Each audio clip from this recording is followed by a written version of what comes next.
love bombing ay isang delikadong teknik sa psikolohiya dahil nakatago ang kontrol sa likod ng tila pagmamahal.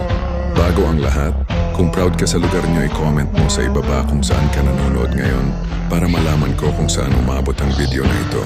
Nagsisimula ito sa sobra-sobrang atensyon, walang tigil na papuri at mabilis na pagbuo ng attachment na para bang ikaw ang pinaka-importanting tao sa mundo. Pero hindi ito pag-ibig. Manipulasyon ito. Pinabibilis nila ang koneksyon para maging emotional kang dependent. Kapag nahulog ka na, bigla silang humihinto, iniiwan kang lito at uhaw sa kanilang approval. Mahirap itong makita dahil masarap sa simula, pero ang totoong pagmamahal dahan-dahan.